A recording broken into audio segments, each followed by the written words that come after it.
While I was cooking dinner with a sore shoulder, my wife burst home with McDonald's, looked disdainfully at my food and tossed, "Geez, your cooking is as pathetic as you are." Then turned to our 6-year-old daughter, "Promise mommy you'll never get involved with a loser like daddy. Some men are born losers." I silently put away our anniversary dinner and watched them eat burgers. Today my phone is bursting with 18 missed calls from her. Something snapped in me yesterday and I haven't been the same since. I don't know what I'm hoping to get by writing this down, clarity maybe, or just some relief. My name's Nathan. I'm 36 years old, married to Harper for 12 years, and we have a 6-year-old daughter named Mia, the absolute center of my world. For over a decade, I've done everything I could to be a good provider. I've never been flashy, never tried to impress anyone. Just honest work, steady income, paying the bills, and keeping a roof over our heads in a modest 3-bedroom place in the suburbs. I never missed a mortgage payment, never complained about the hours, never once hesitated to do what had to be done until 3 weeks ago when I tore my rotator cuff at work. The injury wasn't severe enough for surgery, but bad enough that I was told to wear a bulky shoulder brace and avoid lifting or overusing the arm. The pain? Constant. Ibuprofen became my closest friend. I couldn't sleep flat anymore, the couch recliner became my bed.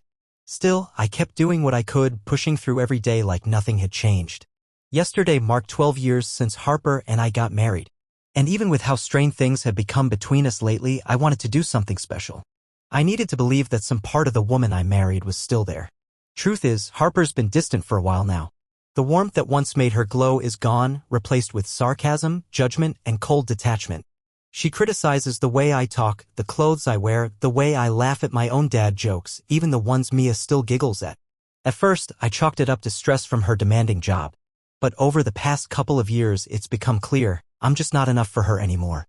Still, I remember who she was, the woman I fell in love with. And that's why I spent all of yesterday prepping her favorite dinner. Pan-seared salmon in a garlic butter sauce, oven-roasted asparagus, a fresh salad that Mia helped with. She wore her tiny Christmas apron and tore up lettuce like a pro. I even baked sourdough bread, something I picked up during recovery, and made tiramisu from scratch because Harper had casually mentioned missing it last month. I did all this with one working arm and a shoulder that felt like it was on fire. The table was set with the good dishes we never use. Candles lit. A small wrapped box by her wine glass, a pair of silver earrings I'd been saving for. 6:42 p.m. I heard her car pull into the driveway. She was nearly an hour late. No text. No heads up. The salmon had been resting for too long. I stood there in the kitchen, spoon in hand, waiting. The front door slammed. She walked in still in her work clothes, holding 2 McDonald's bags and a scowl. One glance at the setup and she rolled her eyes. Not a word. Not even hello. Just, "Mia, go wash up." Then she turned to look at the dinner table, at the food I'd made with everything I had left, and said something I'll never forget. "God, even your food looks as pathetic as you do." I couldn't speak. My body froze, good arm still hovering midair with the spoon. I wanted to believe I'd misheard her. Maybe the pain meds were messing with my head. But no. She wasn't done. She turned to Mia, our daughter, still wearing that little apron, and said, "Sweetie, promise mommy you'll never end up with a loser like daddy, okay? Some men are just born failures." That was it. That was the moment something inside me broke clean in two. Mia stood there stunned. Her face scrunched up in confusion, glancing at me, then at her mother, then back at the table we'd so carefully set together. She was too young to process it all, but I saw it in her eyes. Something shifted. I didn't scream. Didn't cry. Didn't throw a plate or slam a door. My dad always told me who you were shows when you're hurting most. So I just quietly started clearing the plates while they ate their burgers. Harper scrolled her phone, expressionless. Mia barely touched her fries. The candles burned low. After they finished, I cleaned up their wrappers, blew out the candles, and went out to the garage to sit in my truck, just breathing, just holding it together by a thread. An hour passed. When I came back inside, Harper was watching some reality show, laughing at someone else's drama like she hadn't just destroyed what little we had left. She didn't even glance at me.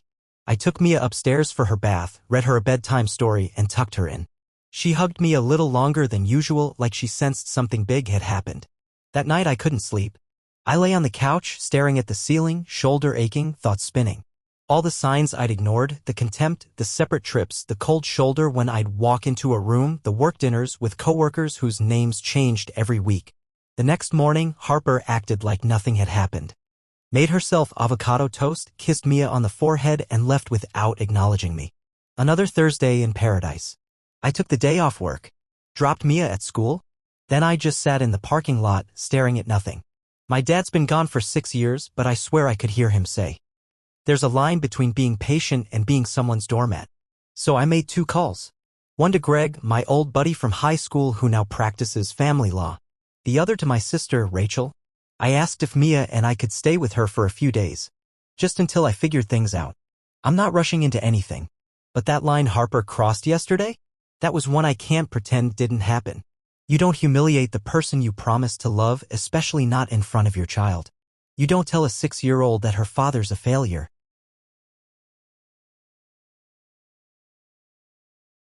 That weekend at Rachel's place was the first time I could actually breathe in months. Mia and I slept in her guest room, she got the bed, I took the air mattress. We baked cookies together, watched old cartoons, and built a blanket fort in the living room. It wasn't glamorous, but it felt safe. Warm. Real. Nobody rolled their eyes. Nobody called anyone a loser.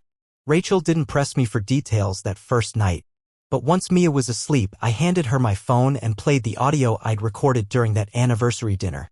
I'd started recording Harper months ago, not because I planned some big legal drama, but because I'd started doubting my own memory. Every fight ended with her saying, "That's not how it happened." I needed to know I wasn't losing my grip on reality. Rachel listened to the recording in silence.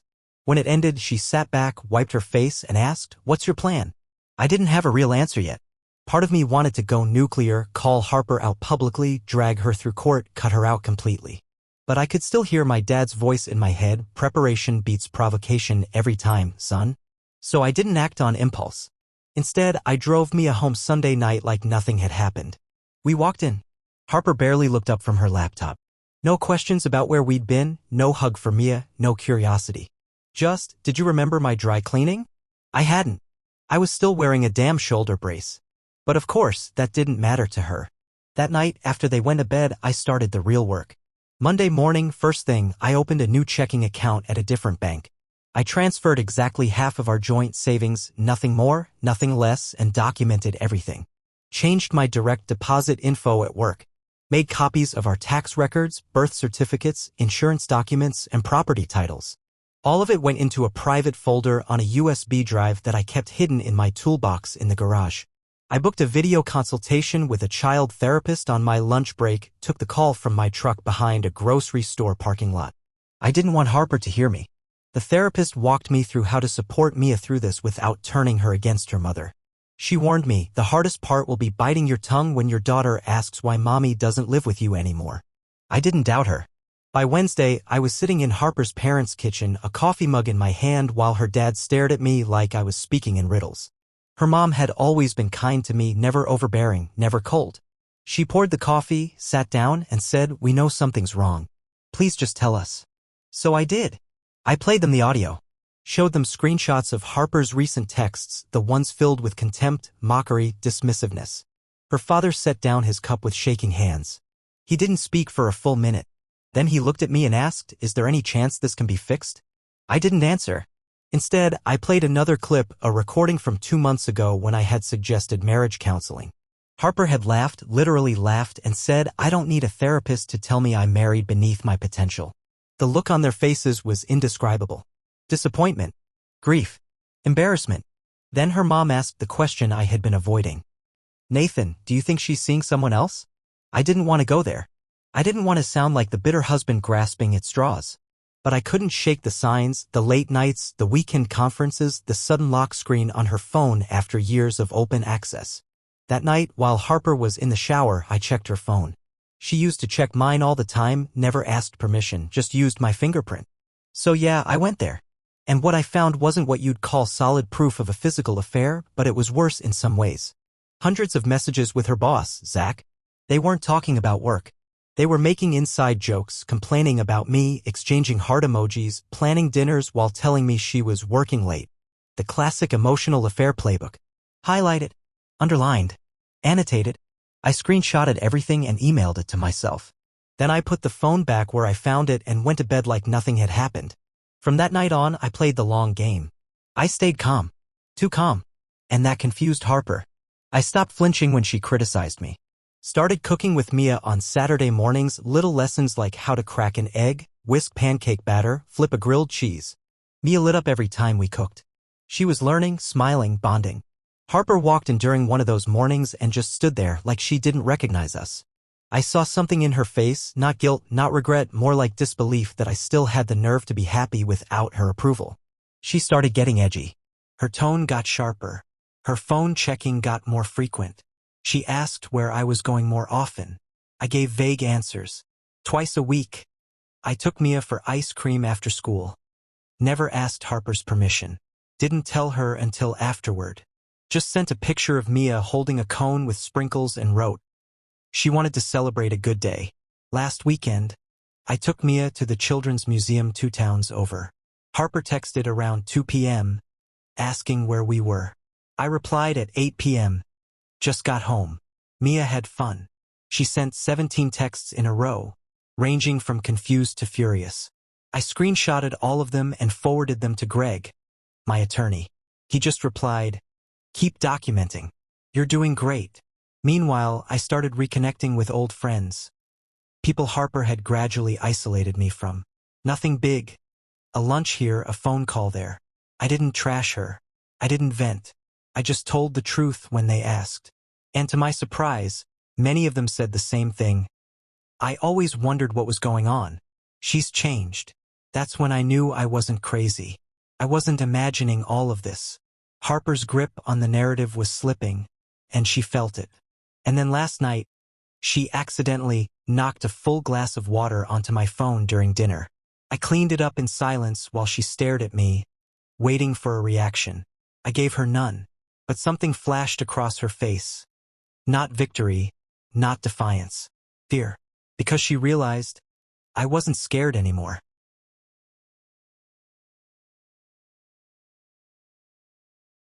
The papers had been sitting in my truck for over a week. I'd read through them at least a dozen times. Greg made sure everything was airtight. Fair division of assets, shared custody with clear terms, and enough documentation to make any argument from Harper a legal dead end. It wasn't about revenge. I just wanted peace. Stability. A life where Mia didn't have to watch her father be diminished every day by the woman who once swore she loved him. Friday morning came with a quiet sense of finality. I dropped Mia at school with a smile and a hug. She asked if we could do pancakes again the next morning. I told her absolutely. Maybe we'll invite Aunt Rachel too. She beamed.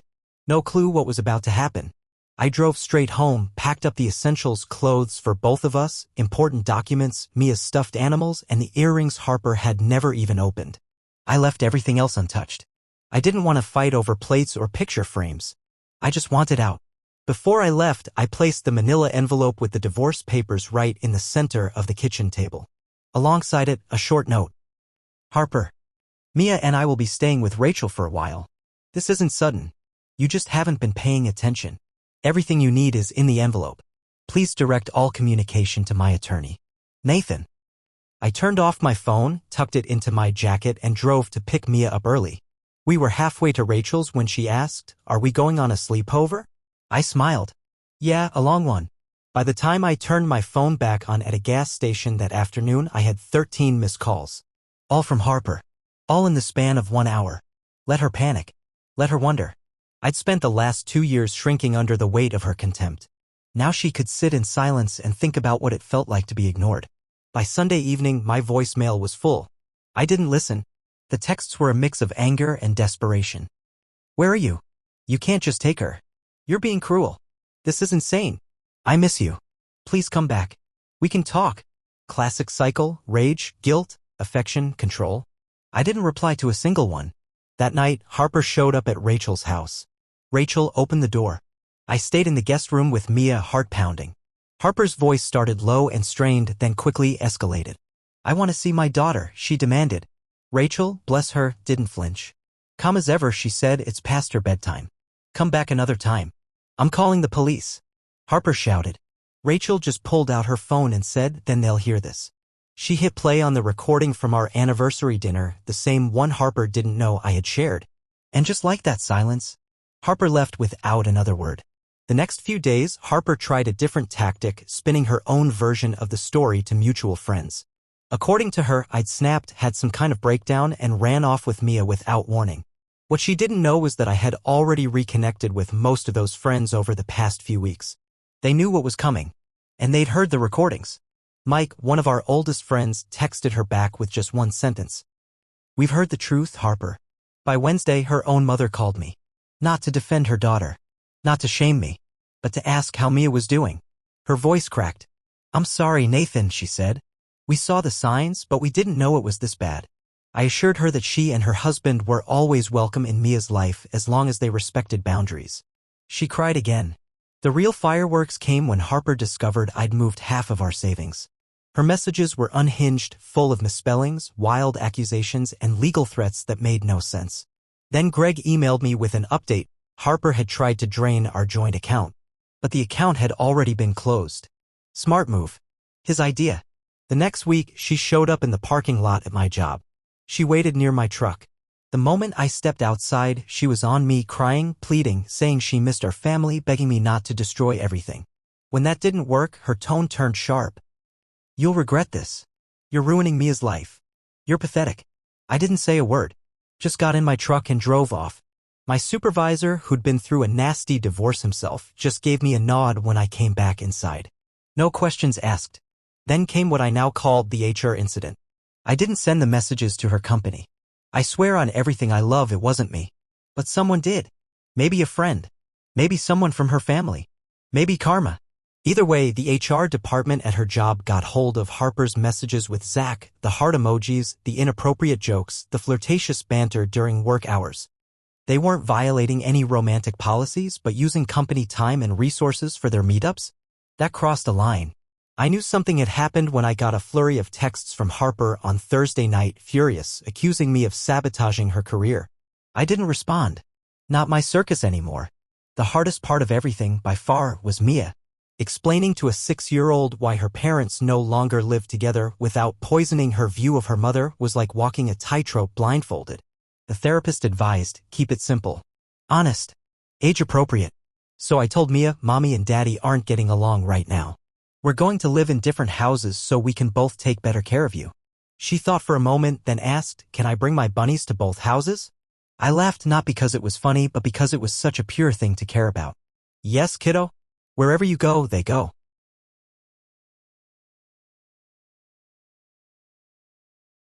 It's been 53 days since I left those papers on the kitchen table.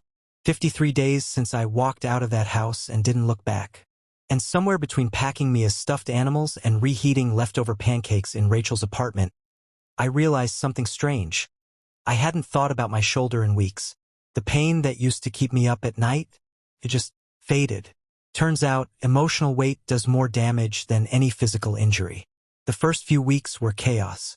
Harper went into full crisis mode. Calls, texts, voicemails that ranged from sobbing to screaming. She accused me of brainwashing Mia, of stealing her family, of ruining her life.